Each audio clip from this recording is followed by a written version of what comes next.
Tuhan berfirman kepada Musa di dataran Moab, di tepi sungai Yordan, di dekat Yerikho. Perintahkanlah kepada orang Israel, supaya dari milik pusaka kepunyaannya, diberikan mereka kota-kota kepada orang Lewi untuk didiami. Juga haruslah kamu memberikan kepada orang Lewi tanah-tanah penggembalaan yang di sekeliling kota-kota itu. Kota-kota itu akan menjadi kepunyaan mereka untuk didiami, dan tanah-tanah penggembalaannya untuk hewan yang mereka miliki, dan untuk segala ternak mereka yang lain. Tanah-tanah penggembalaan kota-kota yang harus kamu berikan kepada orang Lewi itu ialah: dari tembok kota keluar 1.000 hasta berkeliling. Di luar kota itu haruslah kamu mengukur 2.000 hasta di sisi timur, dan 2.000 hasta di sisi selatan, dan 2.000 hasta di sisi barat, dan 2.000 hasta di sisi utara, sehingga kota itu berada di tengah-tengah. Itulah bagi mereka tanah-tanah penggembalaan kota-kota. Mengenai kota-kota yang harus kamu berikan kepada orang Lewi itu, ialah 6 kota perlindungan yang harus kamu berikan, supaya orang pembunuh dapat melarikan diri ke sana. Di samping itu, haruslah kamu memberikan 42 kota. Segala kota yang harus kamu berikan kepada orang Lewi itu berjumlah 48 kota, semuanya dengan tanah-tanah penggembalaannya. Mengenai kota-kota yang akan kamu berikan dari tanah milik orang Israel, dari suku yang banyak jumlahnya, haruslah kamu ambil banyak, dan dari suku yang sedikit jumlahnya, haruslah kamu ambil sedikit. Setiap suku harus memberikan dari kota-kotanya kepada orang Lewi sekadar milik pusaka yang dibagikan kepadanya. Tuhan berfirman kepada Musa, berbicaralah kepada orang Israel dan katakanlah kepada mereka, apabila kamu menyeberangi sungai Yordan ke tanah Kanaan, maka haruslah kamu memilih beberapa kota yang menjadi kota-kota perlindungan bagimu, supaya orang pembunuh yang telah membunuh seseorang dengan tidak sengaja dapat melarikan diri ke sana. Kota-kota itu akan menjadi tempat perlindungan bagimu terhadap penuntut balas, supaya pembunuh jangan mati sebelum ia dihadapkan kepada rapat umat untuk diadili. Dan kota-kota yang kamu tentukan itu haruslah 6 buah kota perlindungan bagimu. 3 kota harus kamu tentukan di seberang sungai Yordan sini, dan 3 kota harus kamu tentukan di tanah Kanaan, semuanya kota-kota perlindungan. Ke-6 kota itu haruslah menjadi tempat perlindungan bagi orang Israel dan bagi orang asing dan pendatang di tengah-tengahmu, supaya setiap orang yang telah membunuh seseorang dengan tidak sengaja dapat melarikan diri ke sana. Tetapi jika ia membunuh orang itu dengan benda besi sehingga orang itu mati, maka ia seorang pembunuh.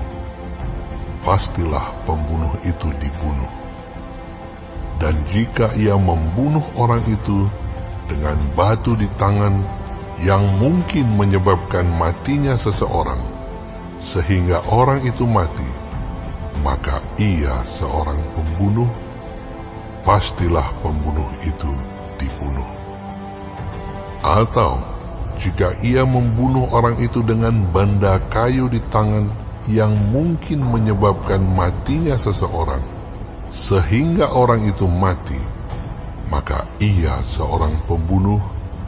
pastilah pembunuh itu dibunuh. Penuntut darahlah yang harus membunuh pembunuh itu. Pada waktu bertemu dengan dia, ia harus membunuh dia.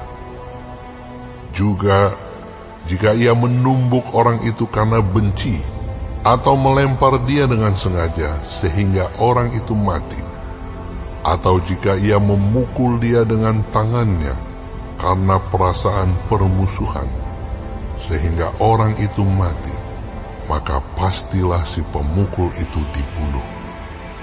Ia seorang pembunuh. Penuntut darah harus membunuh pembunuh itu pada waktu bertemu dengan dia. Tetapi jika ia sekonyong-konyong menumbuk orang itu dengan tidak ada perasaan permusuhan, atau dengan tidak sengaja melemparkan sesuatu benda kepadanya, atau dengan kurang ingat menjatuhkan kepada orang itu sesuatu batu yang mungkin menyebabkan matinya seseorang, sehingga orang itu mati, sedangkan dia tidak merasa bermusuh dengan orang itu dan juga tidak mengikhtiarkan celakanya, maka haruslah rapat umat mengadili antara orang yang membunuh itu dan penuntut darah menurut hukum-hukum ini. Dan haruslah rapat umat membebaskan pembunuh dari tangan penuntut darah, dan haruslah rapat umat mengembalikan dia ke kota perlindungan, ke tempat ia telah melarikan diri. Disitulah ia harus tinggal sampai matinya imam besar yang telah diurapi dengan minyak yang kudus.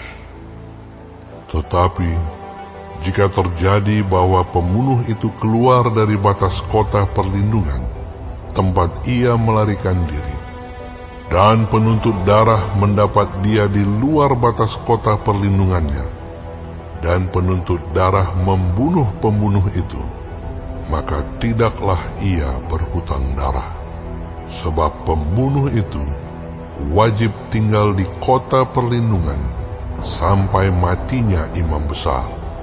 Tetapi sesudah matinya imam besar, bolehlah pembunuh itu kembali ke tanah kepunyaannya sendiri. Itulah semuanya yang harus menjadi ketetapan hukum bagimu turun-temurun di segala tempat kediamanmu. Setiap orang yang telah membunuh seseorang haruslah dibunuh sebagai pembunuh menurut keterangan saksi-saksi. Tetapi kalau hanya satu orang saksi saja, tidak cukup untuk memberi keterangan terhadap seseorang dalam perkara hukuman mati. Janganlah kamu menerima uang tebusan karena nyawa seorang pembunuh yang kesalahannya setimpal dengan hukuman mati, tetapi pastilah ia dibunuh.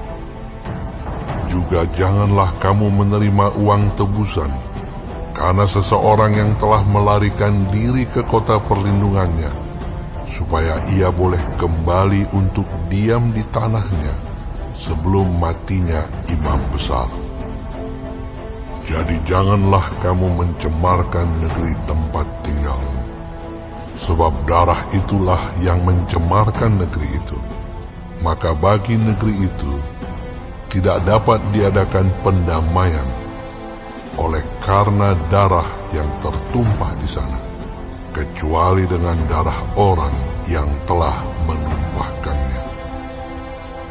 Maka janganlah najiskan negeri tempat kedudukanmu, yang di tengah-tengahnya aku diam, sebab aku, Tuhan, diam di tengah-tengah orang Israel.